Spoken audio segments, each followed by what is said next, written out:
Olá pessoal do sexto ano, então vamos iniciar o conteúdo do nosso nono bloco. Bem, a gente vai falar um pouco sobre a introdução ao estudo da célula. A habilidade é a habilidade 05 para o sexto ano, que diz que devemos explicar a organização básica das células e o seu papel como unidade estrutural e funcional dos seres vivos. Convém a gente falar, nesse momento, o que é biologia, né? E também o que é vida, para a gente poder entender o porquê estudar a célula. Bem, biologia nada mais é do que o estudo da vida. Ela deriva de duas palavras: bios, que deriva do latim, e logos, também deriva do latim. Bios significa vida e logos significa estudo. Portanto, biologia é o estudo da vida. Mas a gente pode se perguntar, o que é vida? Então, vida, ela pode ser definida por diversos fatores, mas a gente pode elencar um fator especial, que é a presença de célula. Então, todo ser vivo possui célula.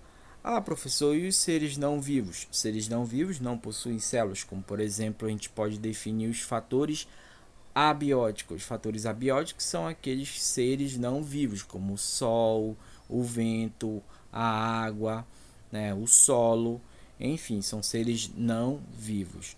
Além disso, todos os seres vivos apresentam algumas características, como presença de célula, que eu já falei para vocês, que essas células se organizam, tem uma organização celular, então um conjunto de células vão formar um tecido. Um conjunto de tecido pode formar aí, portanto, um órgão, um coração, um pulmão. O conjunto desses órgãos vão formar um sistema, por exemplo, sistema respiratório, sistema digestório. O conjunto desses sistemas vai formar um indivíduo, tá bom? Então as células elas vão possuir uma organização sistêmica. Além disso, vai ter uma composição química específica, composta por elementos químicos que vão compor essa célula, né, as moléculas, enfim, átomos. O crescimento, a gente vai desenvolver também essa capacidade de multiplicação de células, então, a partir de processos como meiose e mitose. A reprodução, ou seja, seria a manutenção da nossa espécie.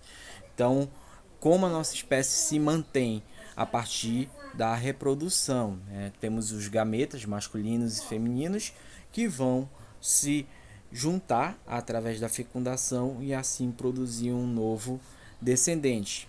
Além disso, metabolismo. Todo ser vivo possui um ciclo de vida. A gente nasce, cresce, reproduz e morre, e por isso possuímos também um metabolismo. Esse metabolismo realizamos todas as funções que nossos órgãos necessitam a partir desse metabolismo. Tá ok? Então, aí no conteúdo da apostila, a gente tem algumas das principais características dos seres vivos: crescer, movimentar-se, respirar ou, enfim, fazer qualquer outra função do nosso sistema. A, a citologia é uma ciência, assim como a biologia, mas ela está dentro da biologia e ela se preocupa em estudar as células. Então, do grego ela deriva de duas palavras gregas, nesse caso aí, na verdade, uma grega e uma latim. Kytos significa célula e logos, que vem do latim, significa estudo. Então é o estudo da célula. Bem, a citologia ela teve origem lá com Robert Hooke. Robert Hooke é esse camarada bem aqui, que você pode ver nesta imagem. Então, a partir dos estudos realizados por Robert Hooke, analisando cortiças de pedaços de lâminas de vegetais, ele descobriu que esses vegetais, ao observar com um microscópio rudimentar mesmo desses assim da época, ele conseguia observar que existiam espaços entre cada um desses elementos. Esses espaços que eram totalmente fechados, ele aderiu o nome de células, tá? As células nada mais é do que espaços fechados. Mais tarde, esses conceitos foram reestudados, é claro, a partir de outros cientistas, e com a evolução aí, que antes se tinha um microscópio rudimentar, agora se tem tecnologias mais modernas, pôde-se estudar de uma forma melhor essa célula, o que é que tem dentro dessa célula, qual é a composição dessa célula. Então nós temos aí o microscópio, que é um microscópio óptico, que foi utilizado para avançar os estudos em relação a essa ciência, a citologia.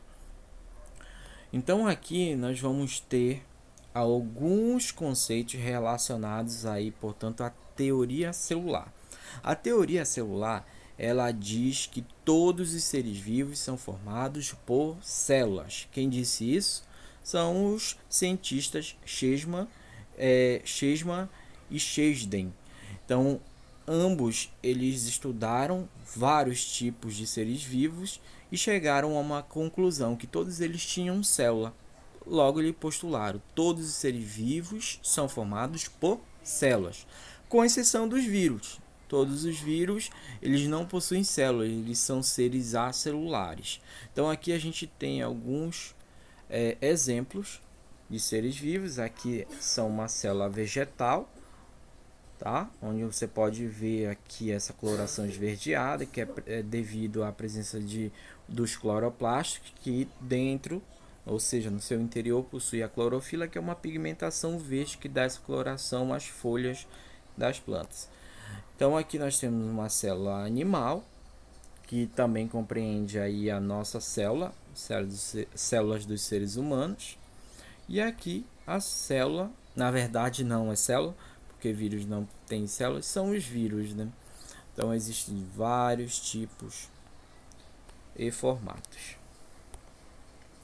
Outra característica dos seres vivos, dita aí por Rudolf, ele diz que a célula é a menor parte de um ser vivo.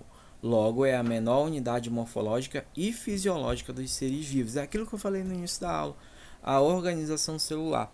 Então, você vai ter o órgão, você vai ter o sistema, você vai ter o indivíduo, mas a menor porção de um ser vivo que possui uma unidade morfológica e também fisiológica, que tem uma função, é a célula. Então a gente pode verificar aqui nesse desenho, puxando desde aqui de baixo do átomo, a junção do átomo com vários outros átomos formam as moléculas. A junção dessas moléculas formam as células, tanto vegetal quanto animal. E depois tecido, órgão, sistema e organismo.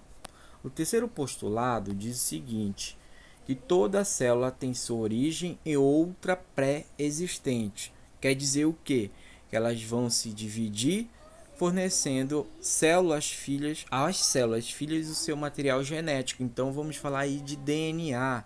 Então todo indivíduo pode se reproduzir produzindo outros indivíduos, sendo que o material genético vai ser repassado de uma geração para outra. Então a gente entra nos conceitos de mitose e de meiose, com a diferença que a mitose ela vai regenerar um tecido, por exemplo, vai regenerar um órgão, alguma coisa assim do tipo. Porque a função dela é apenas somática. Se eu tenho uma, ela vai dividir em outras duas, depois essas outras duas em outras quatro e por aí vai. Então a função dela é só de regeneração. E nós temos aqui a meiose, que a função da meiose é reprodução. Então ela vai ter a função de produzir ao final do seu processo gametas, tanto masculino e feminino. O gameta masculino é o espermatozoide e o gameta feminino é o óvulo. Então a junção desses dois gametas, como você pode ver aqui, o espermatozoide, né, e o óvulo vão se juntar e dar origem a um novo ser vivo. Olha, fecundação. A partir da fecundação, formação aqui do zigoto e no resultado final de 9 meses um bebê. Esse bebê vai crescer, vai encontrar uma parceira, vão dar origem novamente a essas células gaméticas, espermatozoides e óvulo, e consequentemente reproduzir novamente. Então esse é o nosso ciclo vital. Bem, gente, nós temos uma atividade aqui que tem a ver tudo com atividade. Todas as respostas em relação a essas perguntas estão contidas no texto. Dei uma lida no texto, dei uma verificada nesse vídeo aqui. Qualquer dúvida, me chamem no PV. No mais é só. Obrigado, gente. Até a próxima.